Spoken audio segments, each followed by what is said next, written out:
యూఎస్లో ఎక్కువగా బ్రెడ్డే తింటారు. మన ఇండియన్స్ కూడా ఎలా తింటారో అనుకుంటాం, కానీ ఎన్ని వెరైటీస్ చేసుకుంటారో. ఈ విధంగా చేసుకుంటే మనకు కూడా క్విక్ రెసిపీస్ ఇండియాలో కూడా చేసుకోవచ్చు అనిపిస్తుంది నాకైతే.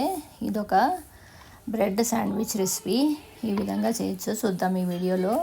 ముందుగా 3 బ్రెడ్ పీసెస్ బటర్ వేసుకుని కాల్చుకుని పెట్టుకున్నాను.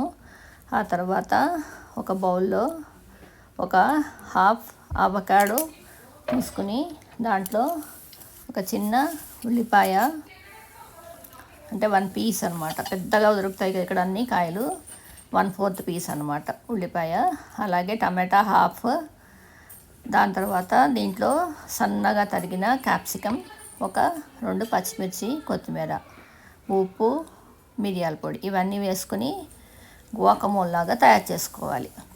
ఇప్పుడు బ్రెడ్ బేస్ ఒకటి పెట్టుకుని దానిపైన ఫస్ట్ గువాకమోల్ పెట్టుకుని దానిపైన ఇంకో బ్రెడ్ పీస్ పరుచుకుని దానిపైన విప్డ్ క్రీమ్ చీజ్ రాసుకుని దానిపైన సన్నగా తరిగిన లెట్యూస్, బేబీ కుకుంబర్, కొత్తిమీర వీటితోటి గార్నిష్ చేసుకోవాలి. దానిపైన మనము ఒక బ్రెడ్ పీస్ని క్రీమ్ చీజ్తో రాసుకుని దాన్ని కవర్ చేయాలి. ఇప్పుడు మొత్తం అయిపోయిన తర్వాత దీన్ని హాఫ్గా కట్ చేసుకుంటే మనకి తినడానికి ఈజీగా ఉంటుంది.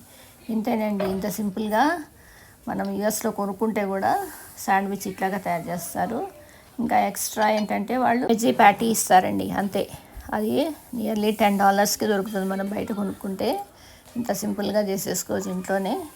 ఈ విధంగా మీరు ట్రై చేయండి. చాలా హెల్దీ బ్రేక్ఫాస్ట్, క్విక్ రెసిపీ. ఉద్యోగాలు చేసుకునే వాళ్ళకి చాలా తొందరగా హాయిగా అయిపోతుంది. Thanks for watching. మరొక మంచి బ్రెడ్ రెసిపీ తోటి ఇంకో వీడియోలో వద్దాం.